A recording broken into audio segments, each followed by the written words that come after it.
तो चमड़े ने चमड़े को छुआ, तेरा क्या गया।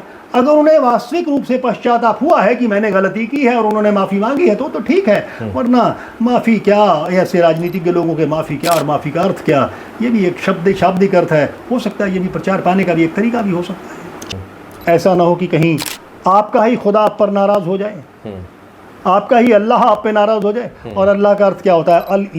अल माना विशेष रूप से इल्ले मैंने पूजनीय है, ये अरबी का शब्द है और संस्कृत में भी यही आता है। और इस परिवार को तो आदत है कभी संविधान का मजाक उड़ा देना और कभी यूं ही बिना जाने किसी बात को भी कह देना। तो जो प्रकाश है, यानी प्रकाश का स्वरूप, इसीलिए हमारे यहाँ 12 ज्योतिर्लिंग शिव के माने गए हैं, यानी वो ज्योति के प्रतीक हैं। वो ब्रह्मांड आ जाते हैं, उस शिव ने वो एक पत्थर लेने जाएगा, वो भी स्वर्ग से। कितनी मूर्खता की बात है। नाम है पुरुषोत्तम सैनी। अभी हाल ही में पवित्र श्रावण मास के महीने में गंगो कस्बे में एक शिविर लगाया गया, कांवड़ सेवा शिविर, जिसमें वहां के पूर्व चेयरमैन रह चुके नोमान मसूद ने एक बयान दिया।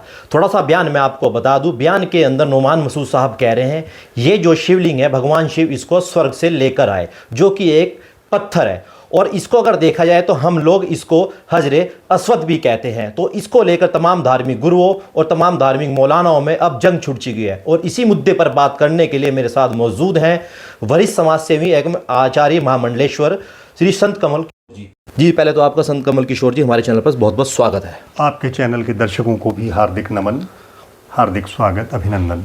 कैसे देखते हैं, अगर आपने वो आचार्य जी वो वीडियो आपने देखा हो नोमान मसूद साहब का, कह रहे हैं कि शिवलिंग जो है भगवान शिव स्वयं उसको जो है स्वर्ग से लेकर आए हैं, सिर्फ उसको एक पत्थर जो उन्होंने उसको बताया है। जिसको किसी बात का ज्ञान ना हो उसे वो बात कहनी ही नहीं चाहिए। जिसने किसी विषय को पढ़ा ही नहीं है और वो उस विषय में कोई बयान देने लग जाए या कोई बात कहने लग जाए जी, तो इससे बड़ी मूर्खता मेरे दृष्टि में और कोई नहीं हो सकती। उन्होंने कहा कि शिवलिंग यानी उस पत्थर को, शिवलिंग जिसे पत्थर कह रहे हैं वो, उसे भगवान शिव जन्नत से लाए थे। अरे शिव होता क्या है जी? शिव होता है, शिव का अर्थ होता है चलाने वाला। शिव होता है कल्याणकारी, हिलाने जुलाना। लिंग को बोलते हैं हिलाने जलाने वाला, और शिव बोलते हैं कल्याणकारी को। वो जिसने पूरी सृष्टि की रचना की, पूरे ब्रह्मांड की रचना की, जिसमें लाखों पृथ्वियां, लाखों सूरज आ जाते हैं, लाखों ब्रह्मांड आ जाते हैं, उस शिव ने वो एक पत्थर लेने जाएगा, वो भी स्वर्ग से। कितनी मूर्खता की बात है। अगर उन्होंने संस्कृत पढ़ी होती तो उसमें लिंग का अर्थ होता है प्रतीक, लिंग का अर्थ होता है चिन्ह जी, लिंग का अर्थ होता है रंग भरना, चित्रित करना। और तो और लिंग का अर्थ यह भी होता है जैसे कह दिया जाए लिंग नाश। तो वहां लिंग का नाश का अर्थ होता है कि आंखों की दृष्टि चले जाना। अब देखिए, ये पुरुषवाचक शब्द भी है और स्त्रीवाचक शब्द भी है। पुलिंग, स्त्रीलिंग और नपुंसक लिंग, ये वाचक यानी वाचक है। पुरुषवाचक शब्द जो होते हैं उनको पुलिंग कह देते हैं, स्त्रीवाचक शब्दों को स्त्रीलिंग कह देते हैं, और जिनमें कोई न पुरुष न स्त्री शब्द होते हैं तो उनको कह देते हैं नपुंसक लिंग।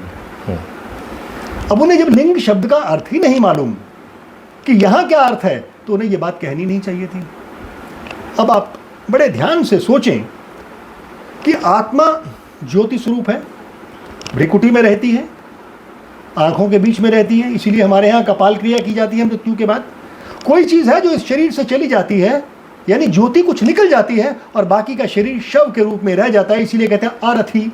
अरथी यानी इसका रथी निकल गया, यानी ज्योति निकल गई। अब आप देखें, एक दिया ले लें और साथ ही साथ एक मोमबत्ती ले लें, उसको प्रज्वलित करें, जलाएं, तो आप देखेंगे उसकी जो रोशनी ऊपर की ओर उठती है, कहाँ की ओर उठती है? सूरज की ओर उठती है। और परमात्मा को क्या कहा गया है? शिव को क्या कहा गया है? कि हजारों करोड़ों सूर्य के समान उसकी रोशनी है।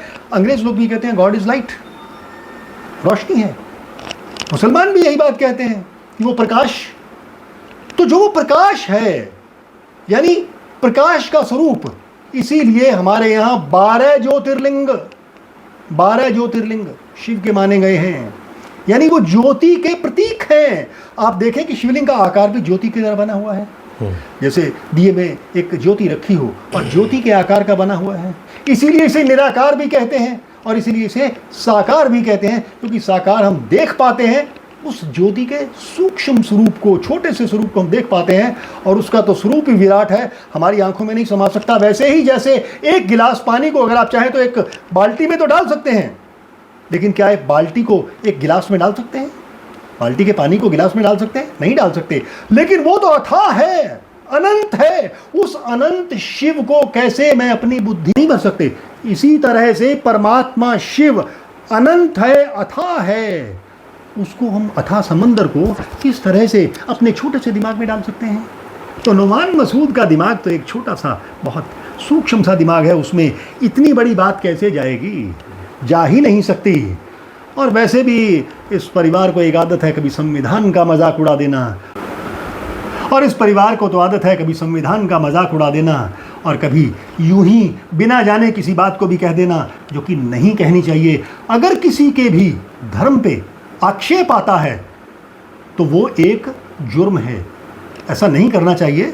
और सोचना चाहिए कि किसी पे आक्षेप ना आए, और पहले शिवलिंग को जान लेना चाहिए कि ज्योतिर्लिंग है क्या। एक छोटी ज्योति, सूक्ष्म स्वरूप हमें दिखाने के लिए उस परमात्मा का प्रतीक चिन्ह रूप है, और इसीलिए शिवलिंग जो है वो ज्योति का प्रतीक है। हिंदुओं के लिए उनकी आस्था का प्रतीक है, उनकी आस्था पे आघात नहीं करना चाहिए जी। अल्प बुद्धि लोग अक्सर इस तरह का अपने प्रचार पाने के लिए ये ऐसी बातें किया करते हैं, जो कोई बहुत बड़ी बात नहीं है। वैसे हम जैसे संतों को इस बात पर कोई टिप्पणी नहीं करनी चाहिए, लेकिन फिर भी हम कहते हैं कि सोच समझ के बोलो। ऐसा ना हो कि कहीं आपका ही खुदा आप पर नाराज हो जाए, आपका ही अल्लाह आप पे नाराज हो जाए। और अल्लाह का अर्थ क्या होता है? अल इल्य, अल माना विशेष रूप से, इल्य मैंने पूजनीय है, ये अरबी का शब्द है और संस्कृत में भी यही आता है। अल इल्य विशेष रूप से पूजनीय है, यानी कि एक परमात्मा शिव। तो ठीक है, परमात्मा शिव कहीं नाराज हो गए तो बहुत ज़्यादा भुगतना पड़ेगा। ऐसी बातें ना कहें तो ज़्यादा अच्छा है। चर्चा में रहना तो और भी बहुत से तरीके हैं, तो ध्यान रखें ये लोग। आचार्य जी, हालांकि जब ये वीडियो वायरल होती है तो तमाम बयानबाजी जारी होते हैं, तो उसके बाद उन्होंने एक वीडियो भी जारी कर माफ़ी भी मांगी है। और इमरान मसूद साहब जो उनके सगे भाई हैं, वो भी खुद दिल्ली से एक वीडियो जारी कर लाइव आकर कह रहे हैं कि ये जो उन्होंने कहा है गलत है और मैं इस चीज़ से असहमत हूँ, और उनको इन चीज़ों से गुरेज करना चाहिए, या फिर इन विषयों पर कोई महामंडलेश्वर बोले, या फिर कोई मौलाना बोले, या फिर कोई अन्य धर्मगुरु बोले। कैसे देखते हैं इमरान मसूद साहब के बयान को? यदि इमरान मसूद ने ये बात कही है तो बहुत ही अच्छी बात कही है, और उन्होंने सभी की धार्मिक भावनाओं को साथ लेकर चलने की बात कही है। ये बहुत अच्छी बात है। और वैसे भी जिन शब्दों का ज्ञान ना हो उन शब्दों के बारे में नहीं कहना चाहिए। जब लिंग शब्द का अर्थ ही किसी को मालूम नहीं है तो क्यों कहना उसके शब्द बारे में। और अगर संविधान नहीं पढ़ा है तो संविधान का भी अपमान क्यों करना? पहले संविधान को अच्छे से पढ़ लो, संविधान कहता क्या है। और संविधान हमारा कोई बुरा नहीं है, पूरे विश्व का सर्वश्रेष्ठ संविधान है। ठीक है, समयानुसार उसमें कुछ बदलाहट होती रहती है, वो एक अलग चीज़ है। तो ऐसे बयान इनको नहीं देने चाहिए। अगर उन्होंने माफ़ी मांग ली है तो ये भी बहुत बड़ी बात है, अच्छी बात है। माफ़ी मांगनी चाहिए, क्योंकि गलत अगर कहा है, लेकिन माफ़ी मांगनी चाहिए तो दिल से मांगनी चाहिए, ऊपर ऊपर से नहीं। जैसे किसी ने कह दिया पैर छू इसके, तो उन्हें ज़बरदस्ती छुआ दिए, तो चमड़े ने चमड़े को छुआ, तेरा क्या गया? अगर उन्हें वास्तविक रूप से पश्चाताप हुआ है कि मैंने गलती की है और उन्होंने माफ़ी मांगी है तो ठीक है। वरना माफ़ी क्या, ऐसे राजनीतिज्ञ लोगों के माफ़ी क्या और माफ़ी का अर्थ क्या, ये भी एक शाब्दिक अर्थ है। हो सकता है ये भी प्रचार पाने का भी एक तरीका भी हो सकता है। चलिए, बहुत बहुत शुक्रिया। तो ये थे आचार्य महामंडलेश्वर संत कमल किशोर जी, जिन्होंने नुमान मसूद के बयान पर अपनी प्रतिक्रिया दी और शिवलिंग के बारे में विस्तार से तमाम दर्शकों को जानकारी दी। अगर आप इस वीडियो को देख रहे हैं तो इस वीडियो को ज़्यादा से ज़्यादा शेयर कीजिएगा और कमेंट सेक्शन में अपनी राय लिखना ना भूलिएगा। आज के लिए फ़िलहाल इतना ही। नमस्कार।